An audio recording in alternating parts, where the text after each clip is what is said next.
तेजस्विनावधीतमस्तु मा विद्विषावहै। ॐ शान्ति शान्ति शान्तिः।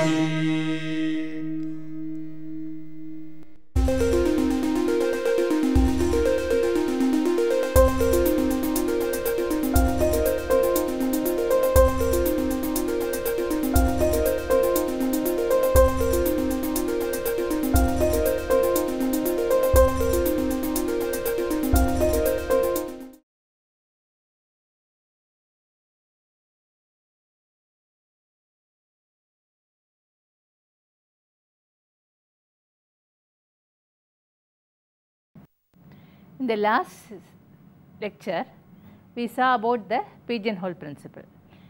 Today, we shall see permutations and combinations. What do we mean by combination?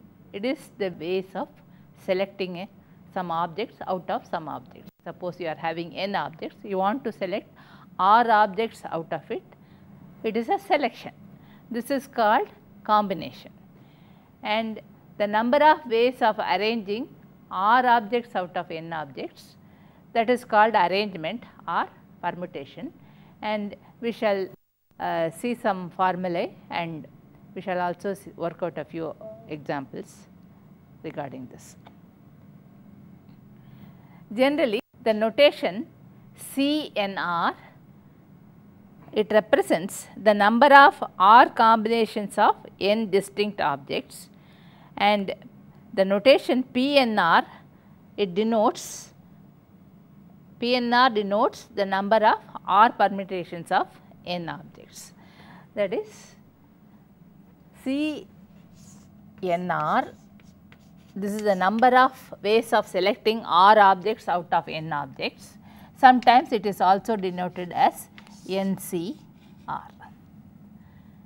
Similarly, PNR, and this is also denoted as NPR sometimes, and sometimes in some notation they also represent like this, NPR. These are other notations. Permutation, number of permutations of r objects out of n objects.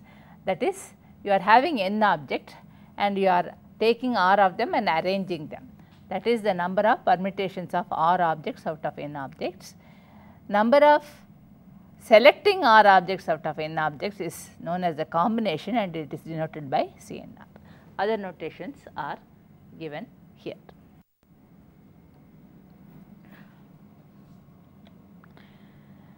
Generally, we have two rules. One is the rule of product and another is the rule of sum to attack problems based on permutation and combinations. The rule of product says that if one event can occur in m ways and another event can occur in n ways, then there are m into n ways in which these two events can occur.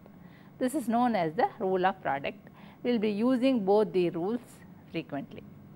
The rule of sum says if one event can occur in m ways and another event can occur in n ways, there are m plus n ways in which one of these two events can occur.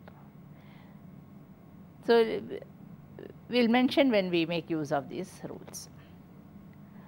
Let us take a simple problem and see how we tackle the problem. The problem is, in how many ways can you choose 2 books of different languages among 5 books in Latin, 7 books in Greek and 10 books in French. So, you are having Latin, Greek, French. How many books do you have in Latin? 5 books in Latin, 7 books in Greek and 10 books in French. And you are asked to select 2 books of different languages among 5 books in Latin. So, you can choose this way, you can choose 1 book from Latin, 1 book from Greek, or you can choose one book from Latin, one book from French, or you can choose one book from Greek and one book from French. Suppose you choose from Latin and Greek, one book from this, one book from this. In how many ways can you choose a book from Latin? Out of the 5 books, you can choose one in 5 ways. And in Greek, out of the 7 books, you can choose one book in 7 ways.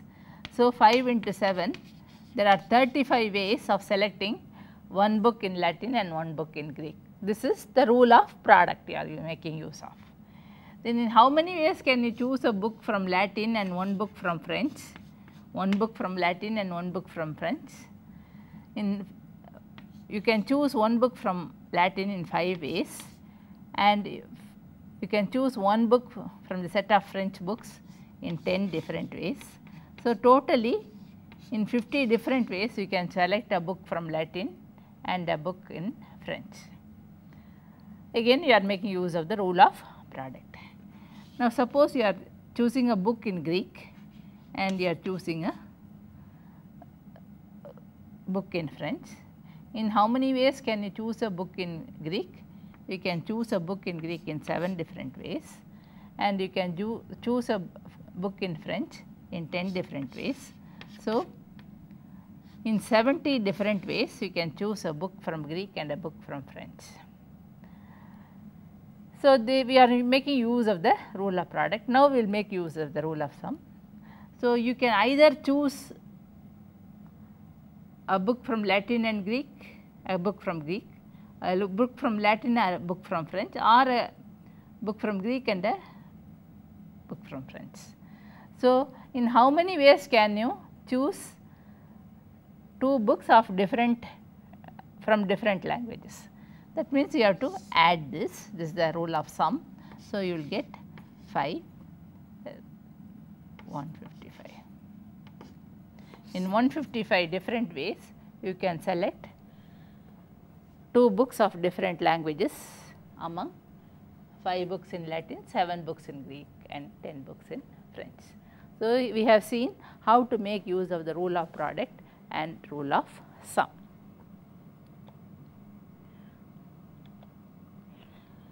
Now, what is the value of PNR and CNR?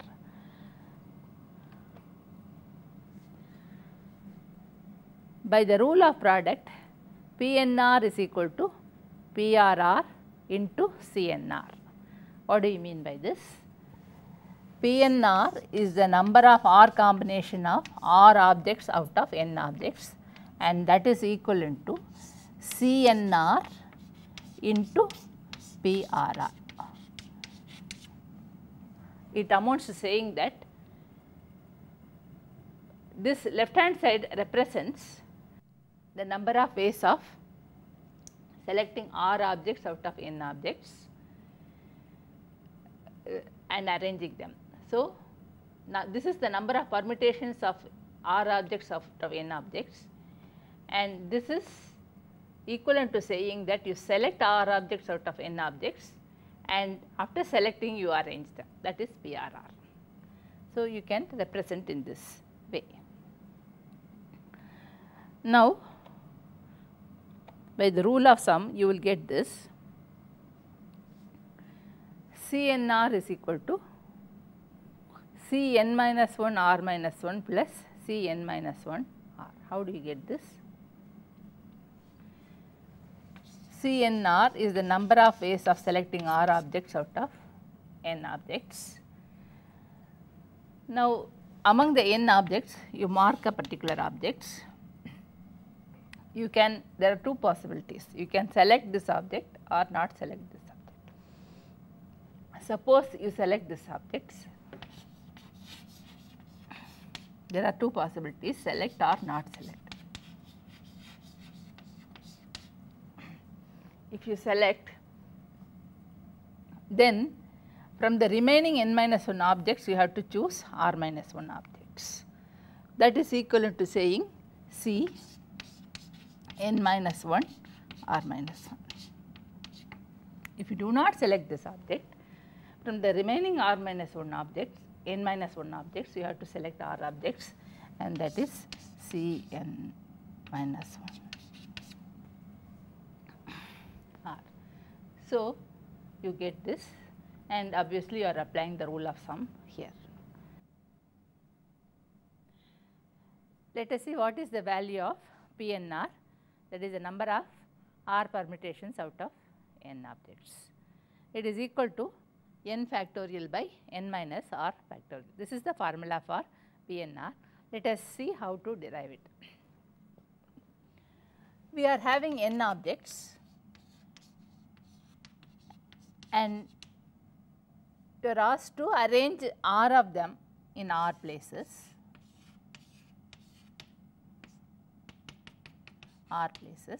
Now, how will you arrange?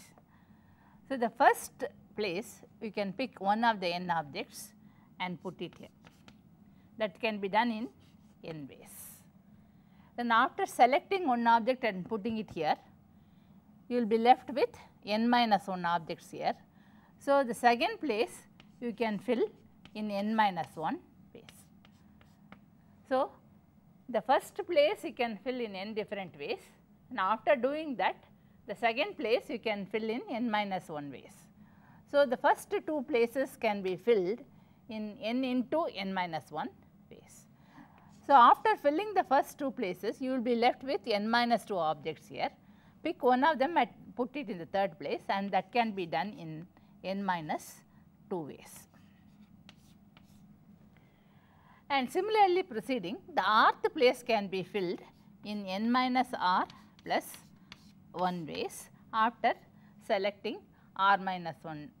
After filling the r minus 1 places, the rth place can be filled by selecting one object out of the n minus r plus 1 objects. So, this is the number of ways, this into this into this into this, the number of ways we can arrange r objects from n objects. So, PNR is equal to this, and this is nothing but n into n minus r plus 1.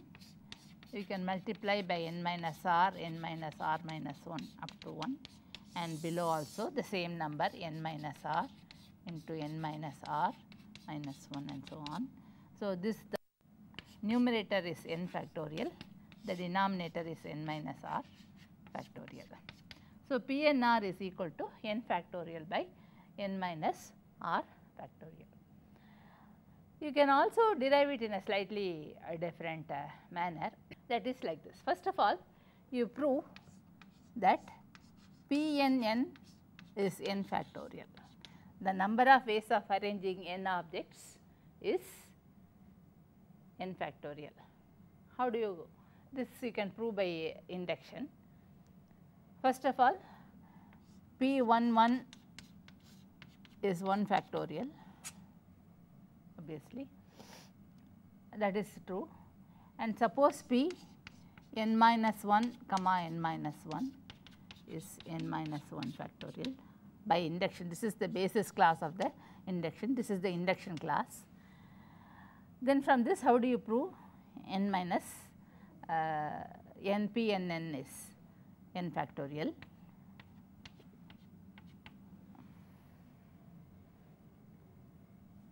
After arranging n minus 1 objects, you are having n objects, n minus 1 of them you have arranged in n minus 1 factorial ways. Then the last object you can put here and so on in n ways. So, P n n is P n minus 1 n minus 1 into n, and by induction this is n minus 1 factorial into n. So, this is equal to n factorial. So, by induction we can prove that the number of ways of arranging n objects is n factorial. Having proved this, how do you get PNR is equal to n factorial by n minus r factorial? Now, PNR is the number of ways of arranging R objects out of n objects. Now, suppose I have n objects and I want to arrange Pnn. This I can do by filling arranging them in n places, okay, n places. First I can take r places and fill them, then the remaining n minus r places I can arrange, okay. So, Pnn is equal to, first I pick r objects out of n objects and arrange them, that is Pnr. Then the remaining Pnr, and then the remaining n minus r objects can be arranged in the n minus r places, and that is Pn minus r comma n minus r. And we know that this is n factorial, and Pnr is this. Pn minus r n minus r is n minus r factorial. So, from this also you get Pnr is equal to n factorial by n minus r factorial. So, let us see. Of course, we have seen that Pnn is n factorial. So, we can make use of this in solving problems, but instead of having a linear array, you want to arrange n objects as a linear array, and that is why we have first place we filled in n way, then the second place in n minus 1 ways, and so on.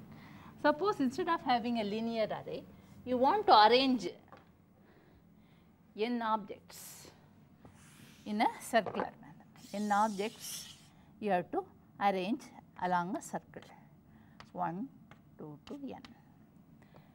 In this case, suppose I have one arrangement A1, A2, An, A1, A2, An, and another arrangement An, A1, A2, An minus 1. When you look at it as a linear array, suppose you are having chairs, say, you are having 5 people seated in 5 chairs, say. The 5 people's name may be A, B, C, D, E, say. So, you can arrange them something like this, A, B, C, D, E. This can be done in 5 factorial ways. We know that this can be done in 5 factorial ways. But when you arrange them in a circle like this, 5 chairs are arranged in the form of a circle, A, B, C, D, E. Then the arrangement A, B, C, D, E and E, A, B, C, D are the same as far as the circular arrangement is concerned. But when you consider it as a linear arrangement, they are different. Okay? So, A, B, C, D, E, E, A, B, C, D, D, E, A, B, C, C, D, E, A, B, B, C, D, E, A, all are same. So, in a circular arrangement, one arrangement corresponds to, say here in this example, 5 arrangements in a linear manner. So, like that, if you have n objects, one arrangement here will correspond to n arrangements when you look at it as a linear array, circular, and this is linear. So, one arrangement here will correspond to n arrangement, and the number of linear arrangement is n factorial, this we know. So, the number of circular arrangements will be equal to, each one corresponds to n. So, this divided by n gives the number of circular arrangements, and that is equal to n minus 1 factorial. So, the number of ways in which n people can be arranged in a circular way, or n objects can be arranged in a circular way, is given by n minus 1 factorial. Let us consider some more results.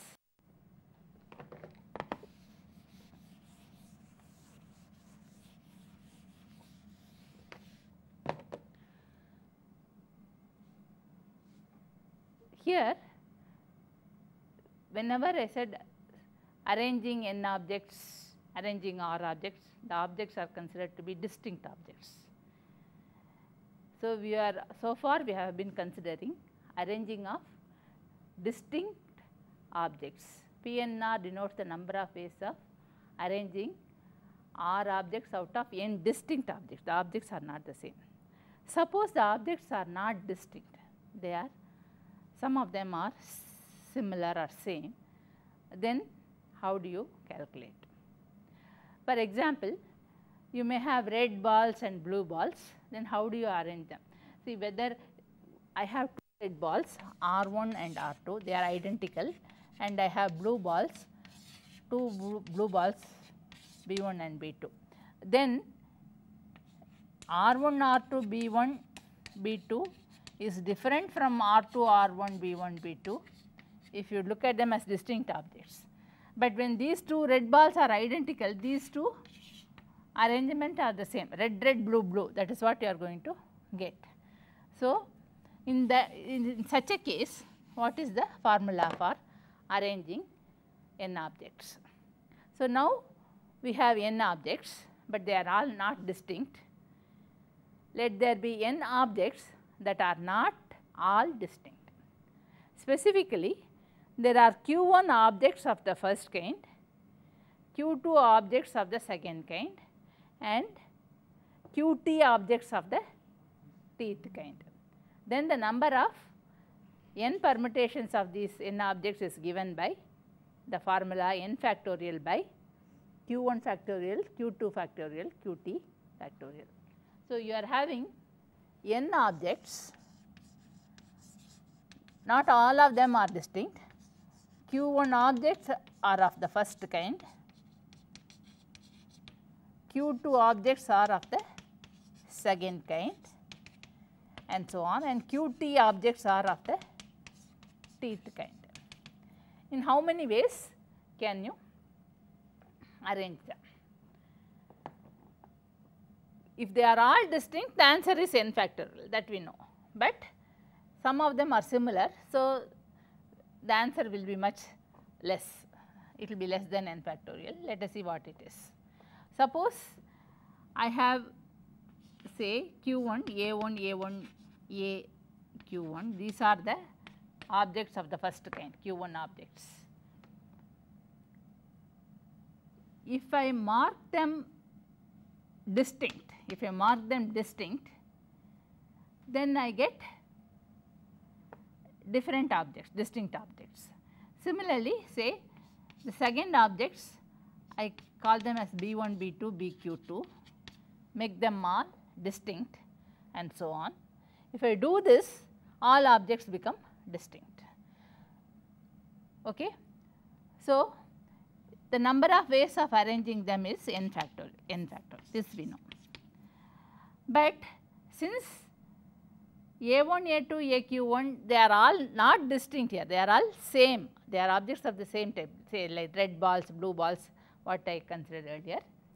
So, if you consider them as same object, then you see that if you take one permutation here, and then in that one permutation or one arrangement here, and within that this first objects you can arrange in any manner you want. See, all this a1, a2, aq1 or a2, a2, another arrangement, they will all correspond to the same arrangement when we look at them as the same non-distinct objects. So, if you take a particular permutation and within that particular permutation, you consider only the objects of the first kind. One such arrangement, when you look at them as non-distinct, will give rise to q1 factorial times the number of arrangements when you look at them as distinct. So, when you look at it as non-distinct, you have to divide by q1 factorial. This is with respect to the first kind of object. Then the similar thing holds for second kind of object. Look at the second kind of objects. The permutation here, when you look at them as distinct objects, when you look at them as non-distinct objects, will give rise to Q2 factorial times the number of arrangements when you look at them as distinct objects. So, one permutation give rise to Q2 factorial permutations when you look at them as distinct objects. So, when we look at them as non-distinct objects, we have to divide this n factorial by Q2 factorial and so on. So, similarly Qt factorial. So, the number of ways of arranging n objects when the objects are all not distinct and where Q1 of them are of the first kind, Q2 of them are of the second kind and Qt of them are of the 30th kind is given by n factorial by Q1 factorial, Q2 factorial and Qt factorial. This is the formula. So, this is given by this. Okay. Let us do a problem under this. In how many ways 5 dashes and 8 dots can be arranged? You are having the telegraphic code earlier, we used to have dashes and dots. There are 5 dashes and 8 dots, right. In how many ways can you arrange them?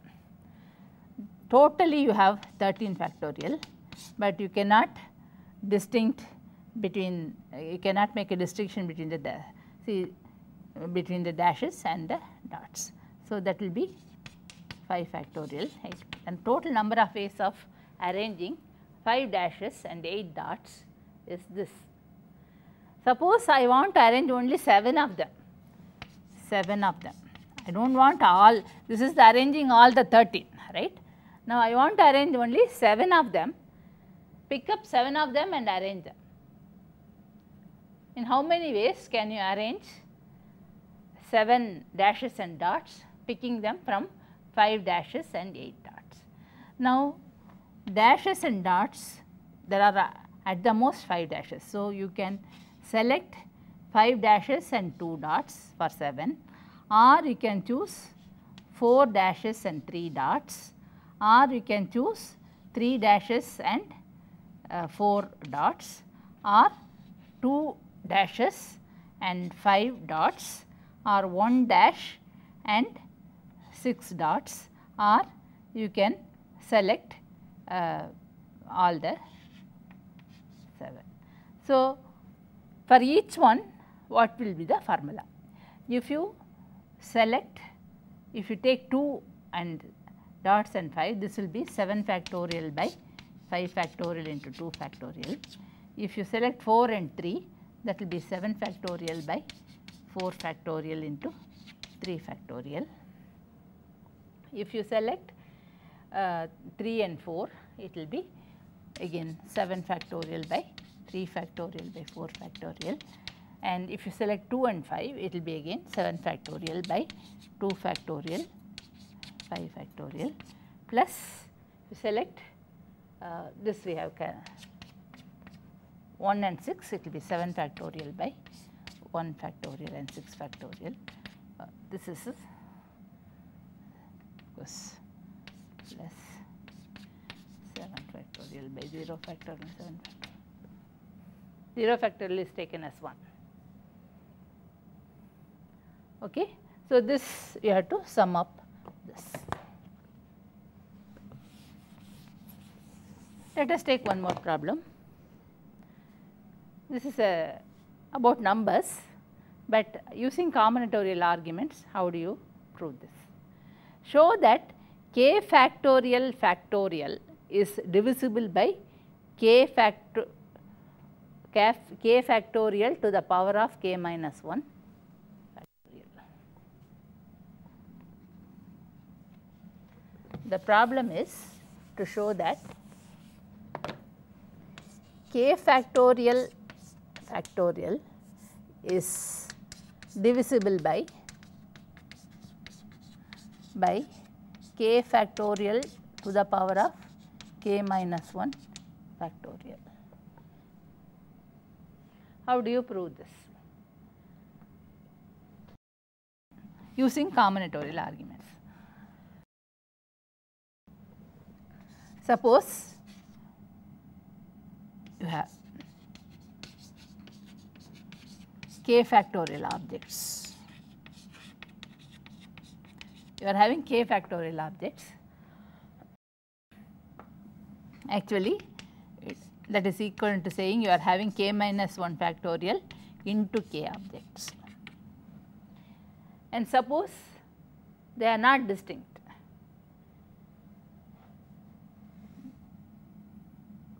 There are k objects of first kind, there are k objects of second kind, there are k objects of third kind, and so on. Like that, there are k objects of k minus 1 factorial kind. So, out of the k factorial objects, k of them are identical of the first kind, and k of them are identical and are of the second kind, k of them are identical of the third kind, and so on. So, in what is the number of ways of arranging them? The number of ways of arranging k factorial objects is given by k factorial by capital. If they are distinct, the number of ways of arranging k factorial objects is given by this formula. But we know that k of them are of one kind, k of them of the second kind, and so on.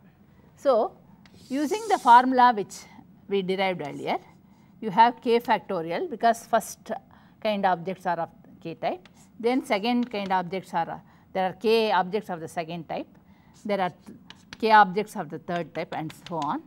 Like that, you have this number is k minus 1 factorial times. So, you are dividing this by k minus 1 factorial time. So, this is equivalent to saying k factorial by k factorial to the power of k minus 1 factorial.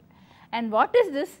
This is the number of ways of arranging k factorial objects, of which k of them are of the first kind, k of them of the second kind, and k of them are of the k minus 1 factorial kind.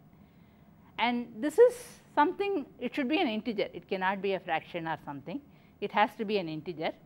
And so, this is an integer, which would mean that this number is divisible by this number. Okay. So, by a combinatorial argument, you are proving that this number is divisible by this k factorial is divisible by k factorial to the power of k minus 1 factorial. Now, let us consider combinations or the number of selections. CNR is given by this formula. CNR equal to PNR by R factorial equal to n factorial by R factorial into n minus R factorial. How do we get this? See, CNR is the number of ways of selecting R objects out of n objects. And what is PNR? PNR is the number of ways of arranging R objects out of n objects. So, you get this. When you want to get PNR, you have this. First, you select R objects out of n objects, that is CNR, then arrange them, that is PRR, that is given by CNR into R factorial. And PNR we know is n factorial by n minus R factorial. From this we derive CNR is equal to n factorial by R factorial into n minus R factorial. So, we have derived the formula CNR is equal to n factorial by n minus R factorial into R factorial. And we also see that CNR is equal to Cn n minus R. This straight away from the formula we can derive, or you can also give it a combinatorial explanation. What is CNR? CNR is the number of ways of selecting R objects out of n objects. It is also equivalent to saying that you are rejecting n minus R objects, you are not selecting n minus R objects. So, the number of ways of rejecting n minus R objects is or you are choosing n minus r objects and rejecting them, that is given by Cn comma n minus r. So, the number of ways of selecting r objects out of n objects is the same as the number of ways of rejecting n objects out of n objects, and so Cnr is equal to Cnn minus r, and this is also derivable from the formula. Let us take an example. If no 3 diagonals of a convex decagon meet at the same point inside a decagon, in how many line segments are the diagonals divided by their intersections? Because simple problems we can consider in how many ways can you select 2 books out of 5 books is 5C 2 ways and so on, C5 2 ways and so on. Those things are simple. Let us take a slightly more involved problem. So, this is the problem we are considering. If no 3 diagonals of a convex decagon meet at the same point inside the decagon, in how many line segments are the diagonals divided by their intersections? How do you argue it out? So, you are having a convex decagon, that is 10 sides and 10 vertices of course. How many diagonals it will have? A diagonal is obtained by selecting 2 vertices out of n vertices, 10 here. Okay. So, the number of ways of selecting 2 vertices out of 10 vertices, number of ways of selecting 2 vertices out of 10 vertices is given by C 10 comma 2 is 10 factorial by 2 factorial into 8 factorial, that is 10 into 9 by 2 equal to 45. But out of this 45 line, each line segment joins 2 vertices. Out of the 45, 10 are sides. We want only the diagonals, we do not want the sides. There are 10 sides. So, diagonals, number of diagonals is 45 minus 10, 35. Now, how many intersecting points you can have? If you choose 4 points, then there will be a intersecting point corresponding to the 4 vertices. If you choose any 4, you will get a intersecting point. And it is said that all the intersecting points are all distinct. So, how many intersecting points you will get? Number of intersections. Number of intersection is given by C, number of ways of selecting 4 vertices out of 10 vertices, and that is given 10 factorial into 4 factorial into 6 factorial, and that is equal to 10 into 9 into 8 into 7 by 1 into 2 into 3 into 4 equal to 210.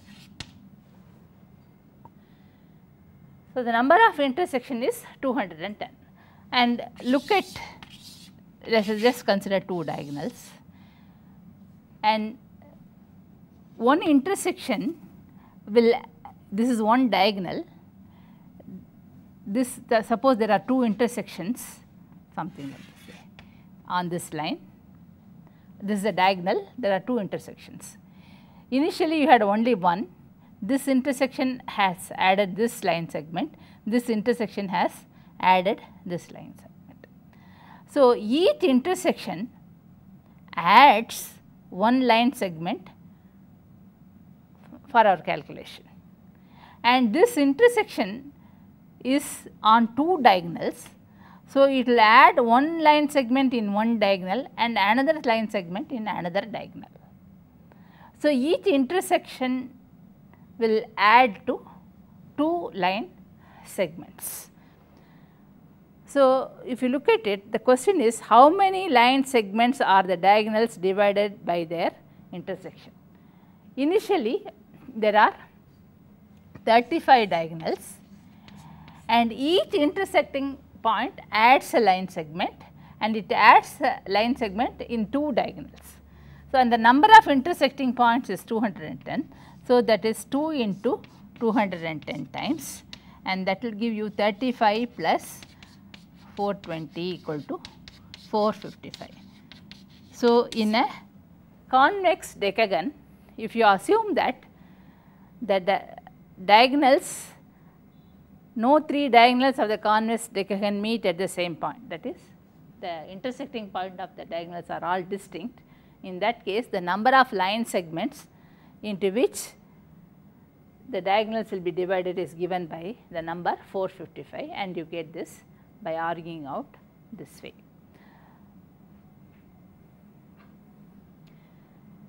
The next we will consider one more method. When repetitions in the selection of the objects are allowed, what is the number of ways of selecting R objects from n objects, n distinct objects? Of course, we are not considering non-distinct objects, we are considering distinct objects. When repetitions in the selection of the objects are allowed, the number of ways of selecting R objects from n distinct objects is given by Cn plus R minus 1 comma R. How do you get this? So, n distinct objects are there,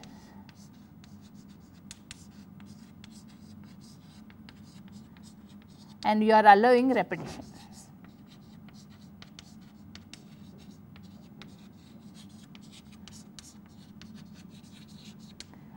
Instead of looking at as n distinct objects, you look at them as numbers 1 to 3 to n. Numbers, and I want to select R numbers where repetitions are allowed. For example, 2 I can select 2 times, 5 I can select 3 times, 7 I can select once, 8 I can select 2 times, and so on. That I can select. I want to select R of them out of n. Repetitions are allowed. Now, in this case, I select and write them like this: I, I1, I2, I3, that IR. Here some of the i's may be the same, then they are not distinct, repetitions are allowed, but I am arranging them in the increasing order. They are arranged in the increasing order like this, like 2, 5, 7, 8, like that. Now, I add 0 to I1, 1 to I2, 2 to I3, and so on, and R minus 1 to IR. So, to I1 I add 0, to I2 I add 1, to I3 I add 2, and so on. To IR I add R minus 1. Again, they are all numbers, but they are all distinct numbers, they are not the same. So, this way you are selecting R distinct integers. Now, the integers are not from 1 to n, but they can be up to n plus R minus 1, because if you add R minus 1 to n, you will get n plus R minus 1. So, this is equivalent to saying that you are selecting R distinct objects I1, I2 plus 1, I3 plus 2. You are selecting the integers I1, I2 plus 1, I3 plus 2, IR plus R minus 1. They are distinct integers from the set 1, 2, 3 up to n plus R minus 1. This is equivalent to the number of ways of selecting R objects out of n plus R minus 1 distinct objects. And so, that is given by C into C n plus R minus 1 comma. Like that we get this result. So, when repetitions in the selection of the objects are allowed, the number of ways of selecting R objects from n distinct objects is given by Cn plus R minus 1 R. Let us consider a simple problem here.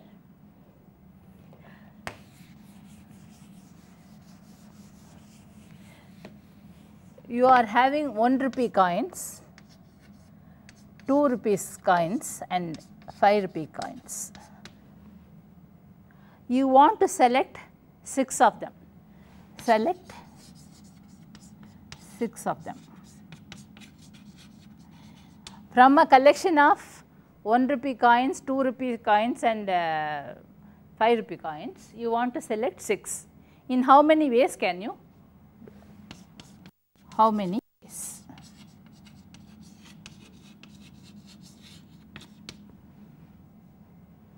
The answer is there are three types and you have to select 6 of them by repetition. You can use repetition. So, the answer using the formula is C 3 plus 6 minus 1 comma 6. This is the answer is this. What is this? C 8 comma 6 and that is given by 8 factorial by 2 factorial into 6 factorial, which is 8 into 7 by 2 equal to 28. This is the answer. And if you want to, if you have some doubt about it, let us check. How do you get this 28? So, you have 1 rupee coins, 2 rupee coins and 5 rupees. You can select all of them to be 1 rupee coins. You have to select 6 coins. So, you can select all of them to be 6 or all of them to be 2 rupees coins and all of them to be 5 rupee coin. That can be done in 3 different ways.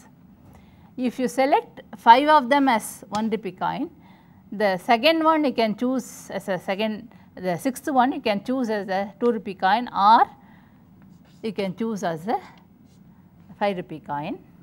Similarly, if you choose 5 here, you can choose 1 here or you can choose 1 here. If you choose 5 here, you can choose 1 here or you can choose 1 here, and this way this accounts to 6 possible ways.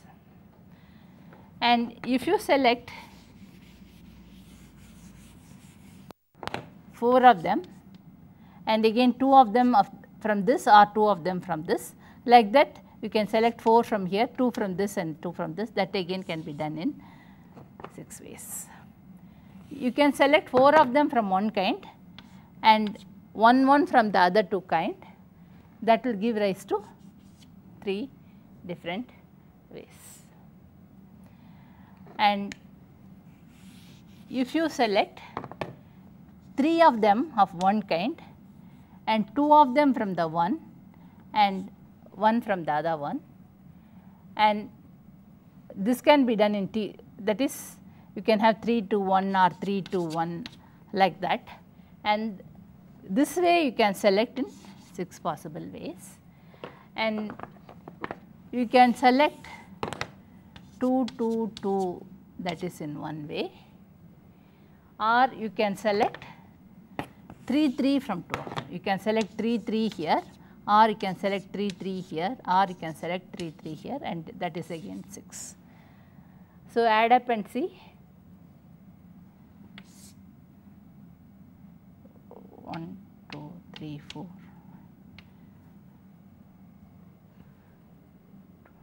That is, this is 3, I am sorry, this is 3. So, this gives rise to 3, 1 2 3, 18, 18, 24, 27, 28. So, you get this answer 28.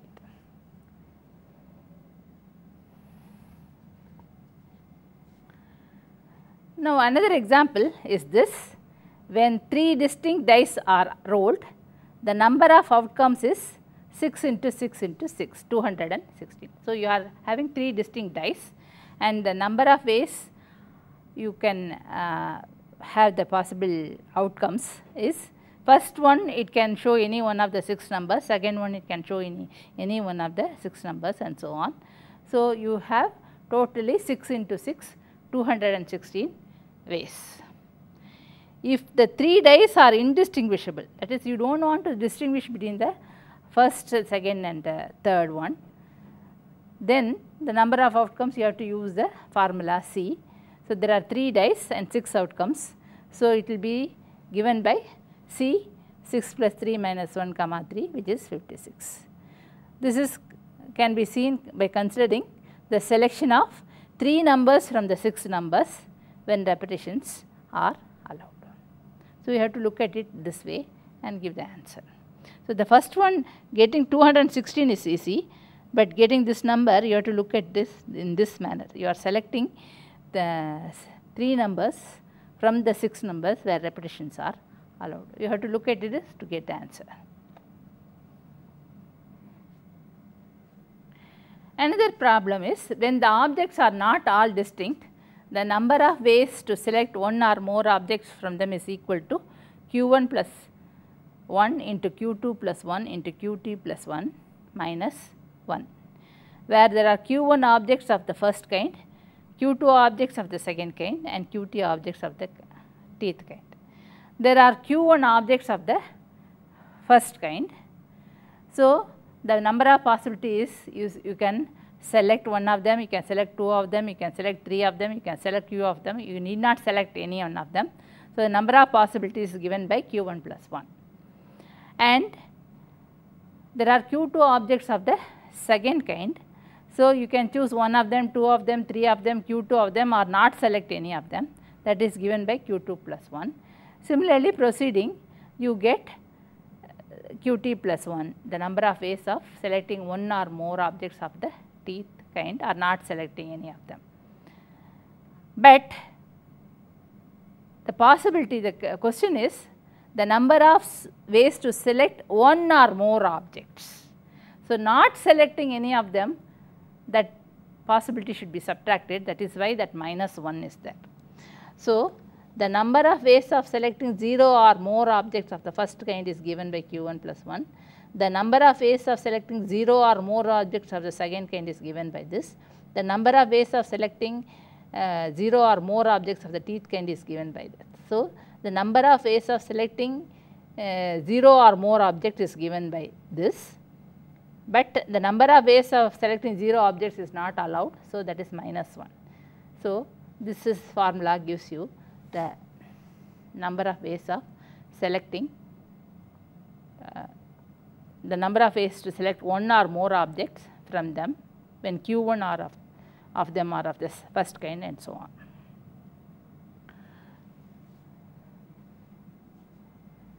So, making use of this, we can solve some problems. How many devices does the number 1400 have?